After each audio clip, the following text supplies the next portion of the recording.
Champions ট্রফিতে বাংলাদেশের চাইতে আফগানিস্তানের সম্ভাবনা বেশি ভালো করার। চ্যাম্পিয়ন্স ট্রফিতে ভালো করতে হলে যে ধরনের কোয়ালিটি দরকার সেটা বাংলাদেশ টিমের মধ্যে নেই।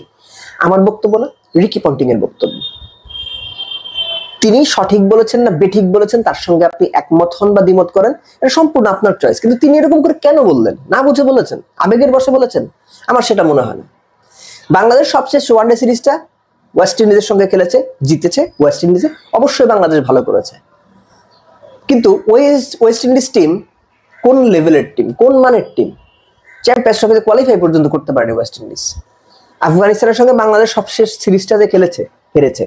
আর যে কন্ডিশনে খেলা হবে সেই কন্ডিশনে বাংলাদেশের তুলনায় আফগানিস্তান বেটার স্যুট করবে বলে আমার মনে হয়, বেশি অভ্যস্ত বলে আমার মনে হয়। তো সেই বিবেচনায় আফগানিস্তানের সম্ভাবনা বাংলাদেশের চাইতে তুলনামূলক বেশি। এটা বললে রিকি পন্টিং খুব বেশি ভুল করেননি বা ভুল বলেননি, আমার সেটাই মনে হয়। বাংলাদেশের একটা ব্যাপার আপনি খেয়াল করে দেখেন, বাইলেটারাল যে সিরিজগুলা বাংলাদেশ নিউজিল্যান্ডে গিয়ে নিউজিল্যান্ডকে হারাচ্ছে, that's a very good achievement, big achievement. ওয়েস্ট ইন্ডিজে গিয়ে ওয়েস্ট ইন্ডিজকে হারাচ্ছে, ভালো করেছে। কিন্তু গ্লোবাল বা আইসিসি টুর্নামেন্ট গুলো যখন আসে তখন কিন্তু বাংলাদেশ খারাপ করে। আপনি পিছিয়ে যান। সবশেষ যে আইসিসি ইভেন্ট, সবশেষ 4টা আইসিসি ইভেন্ট আপনি হিসাব করেন, টি-20 ওয়ানডে সবকিছু মিলিয়ে বাংলাদেশ কেমন পারফর্ম করেছে। 2023 বিশ্বকাপে বাংলাদেশের ভরাডুবি হয়েছে। 2019 বিশ্বকাপ ইংল্যান্ডে বাংলাদেশ সেই আগের মতো 3 ম্যাচে জিতেছে। ওয়েস্ট ইন্ডিজ এবং ইউএসএ বিশ্বকাপে বাংলাদেশের মিরপুরের ধানক্ষেতটায় বাজে উইকেটে কয়েকটা জায়গায় খেলা হয়েছে বলে বাংলাদেশ ভালো করেছে, সেমিফাইনাল খেলার সম্ভাবনাও তৈরি হয়েছিল।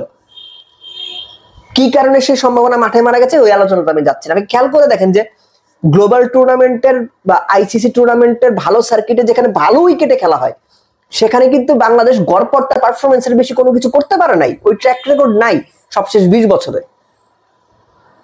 তাহলে রিকি পন্টিং খারাপটা কি বললো? না বুঝে কোথায় বললো? না বুঝে বলেননি, খারাপও বলেননি, আবেগের বশেও বলেননি। আবেগে বাঁচি আমরা। এই যে চ্যাম্পিয়ন্স ট্রফি টুর্নামেন্টটা হচ্ছে বা হইতে যাচ্ছে, এখানে বাংলাদেশের আইডিয়ালি সেমিফাইনাল খেলার সম্ভাবনা কতটুকু? আপনাকে যদি বলা হয় 10-এর মধ্যে রেট করেন বাংলাদেশ চ্যাম্পিয়ন্স ট্রফি সেমিফাইনাল খেলবে, আপনি কত বলবেন? 8 বলবেন? আপনি পারবেন না। আপনি 8 বলবেন কাকে?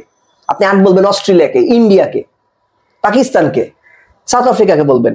বাংলাদেশের প্রশ্ন যখন আসবে যে ভাই 10-এর মধ্যে বাংলাদেশ কত পাবে চ্যাম্পিয়ন্স ট্রফি সেমিফাইনাল হিসাব করলে, আপনি খুব কষ্ট করে হলো 6-এর বেশি দিতে পারবেন না। তাহলে বাদ বাকি যে টিমই তো 8টা, বাদ বাকি যে টিমগুলো আছে সেই টিমগুলো তো 7-8 পর্যন্ত পেয়ে যাবে, বাকি থাকবে শুধুমাত্র আফগানিস্তান আর বাংলাদেশ নিজের দিকে। তাহলে পন্টিং ভুলটা বললো কোথায়? আমার একটা জিনিস বরাবরই মনে হয়েছে, আমি বেশ কয়েকটা চ্যাম্পিয়ন্স ট্রফি কভার করেছি, চ্যাম্পিয়ন্স ট্রফি বলছি আইসিসি ইভেন্ট কভার করেছি, তার মধ্যে চ্যাম্পিয়ন্স ট্রফিও আছে।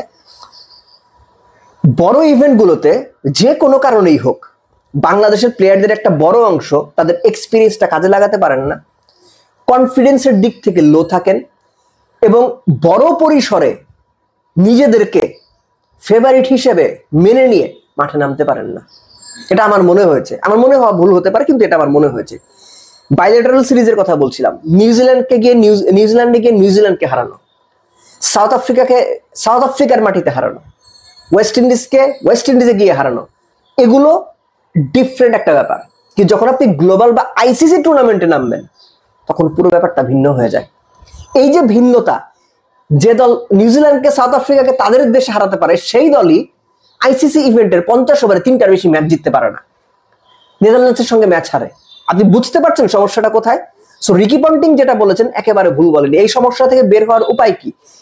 আইসিসি ইভেন্ট গুলোতে ভালো করার উপায় কি? আমি ভাই বিশ্লেষক না, ক্রিকেট বোর্ডের লোক না, ক্রিকেট বিশেষজ্ঞ না, এটা আমার উত্তর জানার কোনো কারণ নাই। এই উত্তর জানবে বাংলাদেশ ক্রিকেট বোর্ড, যারা ক্রিকেট থিঙ্কার আছেন, ক্রিকেট বিশ্লেষক আছেন, তারা এটার উত্তর জানবেন। এটা হচ্ছে আমার প্রশ্ন যে বাংলাদেশ কেন পারে না আইসিসি ইভেন্টে। সো পন্টিং যেটা বলেছে তিনি একেবারে ভুল বলেননি।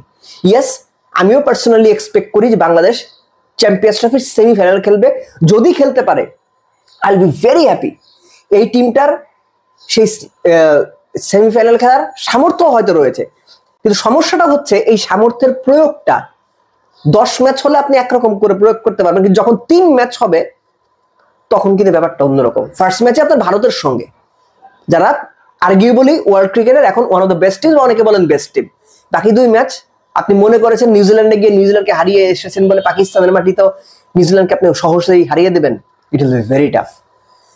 কিছু ক্ষেত্রে নিউজিল্যান্ড এবং পাকিস্তান ম্যাচ ভারত ম্যাচের চাইতে টাফ হওয়ার কথা আমার এটা মনে হয়।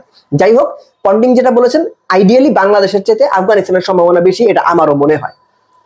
কিন্তু এক্সপেক্ট করি বাংলাদেশ দলটা ভালো করবে, কেননা এই দলটা যে পরিমাণ এক্সপেরিয়েন্স নিয়ে যাচ্ছে, যে পরিমাণ নিজেদের মধ্যে আন্ডারস্ট্যান্ডিং নিয়ে যাচ্ছে, তারপরেও যদি তারা ভালো করতে না পারে তাহলে শুধু আফসোসই করতে হবে এবং লাস্টলি ওটা মেনে নিতে হবে যে আমরা বা বাংলাদেশ দল অ্যাকচুয়ালি আইসিসি ইভেন্টে পারে না।